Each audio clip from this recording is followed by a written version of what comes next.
Hello, let's go start new video. What do I do when I feel stuck in my career?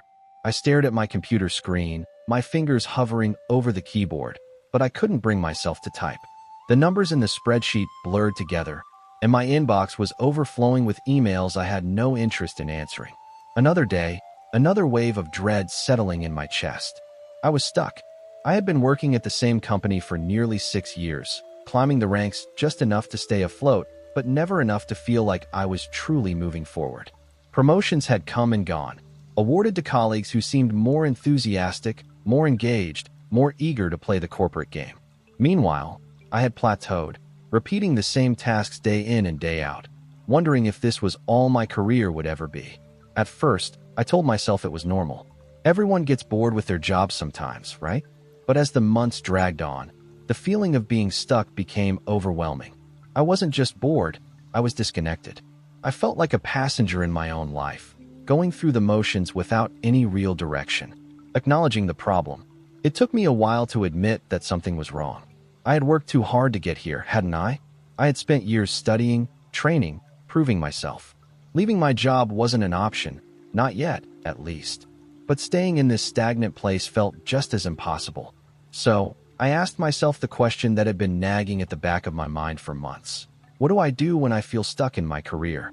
I didn't have the answer yet, but I knew that ignoring the problem wouldn't make it go away. The first step was figuring out why I felt this way. I grabbed a notebook and started writing. What do I like about my job? The stability, the paycheck, the occasional moments when I felt like my work mattered. What do I dislike? The monotony, the lack of challenge, the feeling that I was wasting my potential. What did I want when I first started? Growth, creativity, purpose. Do I still want those things? More than ever. Seeing my thoughts written down in black and white made it clear. I wasn't just stuck. I was in the wrong place. Exploring my options. For the first time in years, I allowed myself to imagine what it would be like to do something else. The idea of starting over was terrifying, but what scared me more was the thought of staying exactly where I was for another 6 years. But what could I do? I didn't want to make a rash decision, so I started small. I reached out to a few friends in different industries and asked them about their careers. I listened to their stories, their struggles, their triumphs, the things they loved about their jobs. Some of their experiences resonated with me. Others reaffirmed that I didn't want to make a random jump just for the sake of leaving. Then, I started researching. I looked up job descriptions for roles that had always intrigued me, but never seemed practical before. I read articles about career transitions, about people who had successfully pivoted into something new. The more I learned, the more I realized that my skills weren't as limited as I had believed. I had spent so long thinking of myself as just my job title. But in reality, I had experience in problem solving, communication, project management, all things that could be valuable in other fields. Maybe I wasn't as stuck as I had thought. Finding the gaps. Once I had a better idea of where I could go, I started identifying the gaps. What skills was I missing? What knowledge did I need? I made a list and began filling in the blanks. I took an online course in a subject that had always interested me. I updated my resume, not because I was ready to apply anywhere yet, but because I needed to remind myself of what I had accomplished. I started networking, even when it felt uncomfortable. I was still in the same job, still going through the motions, but something had shifted. For the first time in a long time, I felt like I was moving forward, even if only in small steps. Embracing change. I didn't quit my job overnight. I didn't wake up one day with all the answers. But as I explored my options, built new skills, and expanded my mindset, something became clear. I wasn't stuck. I had felt stuck because I had stopped looking for opportunities. I had convinced myself that my path was set in stone, that there was no way out. But in reality, I had choices. I always had. The real question wasn't what do I do when I feel stuck in my career? It was, am I brave enough to make a change? I was starting to believe the answer was yes. Once I realized I wasn't truly stuck, I began looking at my job in a new way. It was no longer a dead end, but a stepping stone. I could use it as a tool to transition into something better. That thought alone gave me a newfound sense of control. I started small. Instead of dreading every workday, I looked for ways to extract value from my current job. Were there projects I could take on that would teach me new skills? Could I learn from people in other departments? Could I find ways to make my current role more fulfilling while I plan my next move? The answer was yes. I asked my manager for new responsibilities, ones that aligned with my interests. I volunteered for cross-functional projects, offering to help with initiatives that involved problem-solving and creativity. At first, it felt unnatural. Why put in extra effort for a job I wanted to leave? But the truth was, I wasn't doing it for the company. I was doing it for me. Every new task I took on built my confidence. I wasn't as limited as I had once believed. I had value to offer. Overcoming fear. Even with all this progress, doubt crept in. The idea of switching careers was daunting. What if I failed? What if I wasn't good enough? What if I made a change and ended up just as unhappy? Fear had kept me stuck for years. If I wanted to move forward, I had to stop letting it control me. So, I acknowledged my fears but didn't let them dictate my actions. I started applying for jobs in different industries, not necessarily because I was ready to leave, but because I wanted to see what was out there. I treated interviews as learning experiences rather than high-stakes tests. The first few applications led to nothing. Rejection emails piled up. But then, one day, I got a response. A company in a field I had always admired wanted to interview me. I prepared relentlessly, reminding myself that I had something to offer. The interview went well, and though I didn't get the job, I walked away feeling something I hadn't felt in a long time: hope.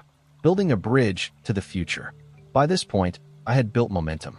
I was still in my old job, but I was no longer stagnant. I was working on projects that excited me, networking with people who inspired me, and expanding my skills in ways I had never imagined. Most importantly, I had a plan. I set deadlines for myself. 3 months. Have a clear idea of the industry I wanted to transition into. 6 months. Develop the skills needed to be competitive in that industry. 9 months. Start aggressively applying for jobs. 1 year. Be in a new role, doing work that aligned with my passions. I knew the timeline might change, but having a structure helped me stay focused. In the meantime, I kept reminding myself of one crucial truth: careers aren't linear. There was no single right way to move forward. What mattered was that I kept moving. The leap. The opportunity came sooner than expected. One evening, while scrolling through job listings, I saw a position that made my heart race. It was a perfect blend of my existing skills and my newfound passions. I applied immediately, expecting nothing. A week later, I had an interview. A few days after that, a second one. Then an offer. The moment I had been working toward was finally here. When I handed in my resignation letter, I expected to feel terrified. But instead, I felt free. I wasn't running away from my old job. I was running towards something better. Looking back, moving forward. Now, as I step into this new chapter, I realize something. I was never truly stuck. I had just believed I was. Feeling stuck is often just a sign that we've stopped challenging ourselves, that we've let fear dictate our choices. The truth is, there's always a way forward. We just have to be willing to take the first step. The first few weeks in my new job felt surreal. The unfamiliarity was both exhilarating and terrifying. I wasn't just learning a new role, I was adjusting to a completely different way of thinking. For so long, I had associated my worth with my old job title. Now, I was redefining who I was. I wasn't just an employee stuck in a routine. I was someone capable of change, of growth, of creating a career that actually meant something to me. Of course, there were challenges. Every day, I faced the steep learning curve of stepping into a new industry. Imposter syndrome crept in, whispering doubts in my ear. You don't belong here. You don't know what you're doing. But every time I felt that fear, I reminded myself of something important. I had made it this far. I had earned my place. I wasn't supposed to have all the answers on day one. Growth wasn't about being perfect. It was about being willing to learn, to adapt, to push forward even when things felt uncertain. Lessons from being stuck. Looking back, I realized that feeling stuck had actually been a gift. It had forced me to pause and reassess. It had pushed me to ask the hard questions I had been avoiding. What do I really want? What am I willing to do to get there? Who do I want to become? It had taken time, longer than I had hoped, shorter than I had feared. But in the end, that feeling of stagnation had been the catalyst for something greater. And as I settled into my new role, I made a promise to myself. I would never let myself get stuck again. Not because I expected my career to always be smooth, but because now I knew that feeling stuck wasn't a dead end. It was simply a sign that it was time to grow again. Moving forward, always. Now, as I wake up each morning, I feel something I hadn't felt in years: excitement. Not every day is perfect. There are still struggles, still moments of doubt, still challenges I have to navigate. But for the first time in a long time, I'm not dreading what's ahead. I'm looking forward to it. And that, I've realized, is the true measure of a fulfilling career. Not the job title, not the paycheck, not the accolades, but the feeling that, no matter what happens, you are moving forward. Because as long as you're growing, you're never truly stuck.